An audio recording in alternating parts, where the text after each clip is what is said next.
So, Gauntlet is happening soon, like tomorrow. I figured I share my cheat sheet because people like that. If you know how these work, then you can just click the link.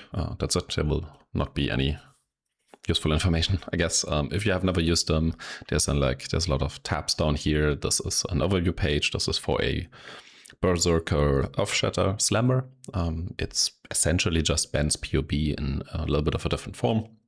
It's all his. I haven't seen him do an update for Gauntlet, so I just used the basic one. Maybe he does. Maybe I want to follow his YouTube, I guess.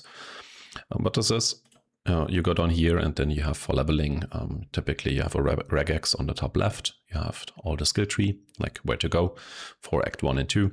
You mule the ranger, you take bandit in Act 2. These are your skill jumps. You want to buy a jade amulet in this case, and also you want to buy intimidating cry, but currency is no longer an issue, so that's fine. You have the Thunder swap around level 12 after the pirate. You typically have in pink here the gems that change to the previous setup if I didn't make any mistakes. Essentially, you have some references for when access become available, especially for gambling, the ones that I would consider using. You have down here a little bit about what gems to take even though you're not using them. Like in Act 1 you want to get Earthshatter, you want to quality that one, you really want 20 quality on that. In Act 2 same thing. And then for Act 3 it's pretty much the same thing. Regex still here. Here are the new gems, whatever you need to do in the tree, lab, access. Act 4 and 5 is essentially the same deal, and Act 6 is obviously the last changes. There's like a list of stuff you will need later. Obviously these are way too many gems that you can actually level, but yeah, probably you want to level over extortion. Brutality is your 6th link. Like these are so low level later anyway. So yeah, just a little bit of a reminder of stuff to get. Also some more access and second and third lab. Not entirely sure if you want to take Defy Pain earlier. I don't think so, but maybe if you're scared you can do that. I don't know how effective that is. Other than that, for quality, you want to quality Earthshatter and lab all the time. In theory, that's within the swap, you should remember that the quality on the cries on auto extortion, if they is like different, then you get like yeah, basically the cooldown is different on these war cries, and you get more war cries out of that. So yeah, just do that or don't. But I believe the Earthshatter quality is the more important one, so you get more spikes.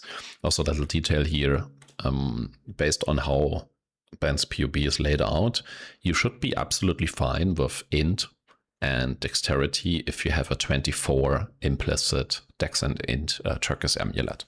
So you technically don't need any other dex and int on your gear.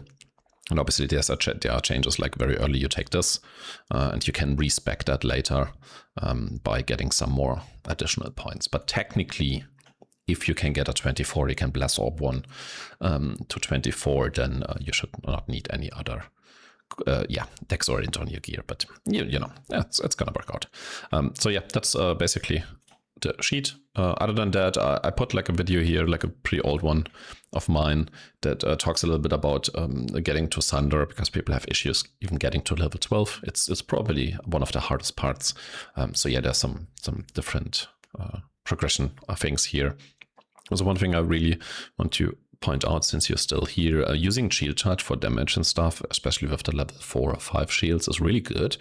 But you might want to skip this in Gauntlet. Honestly, you still want to mule, but you might want to skip this because you're gonna kill yourself in some way with shield charge. So I don't know, maybe skip that and wait for leap slam and just cross blink. Around also, the decoy totem is everywhere. Just use the totem in campaign for the bosses. It's really good. So yeah, just do that. Other than that, I just put oh yeah, filter. Just use never sync, right? Just you know, go to filter blade, go to like make a new filter, and then you go for auto adjust campaign. You click this, and then you can click off the mazes. Just make your own filter. Probably not this either. Something like this, and you're fine, right? It's a good filter for leveling.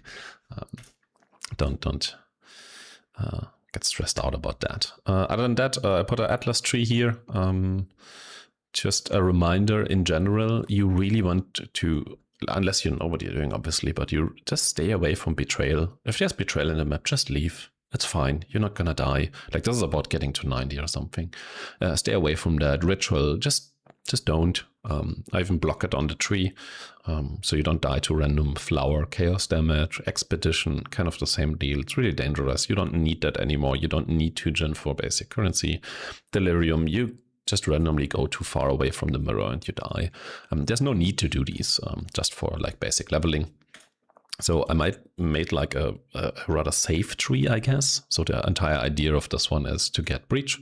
Obviously, we're going to use hives. I feel like they are significantly safer than using the unstable breaches because of the boss. The boss, like his swirly stuff, it deals so much damage.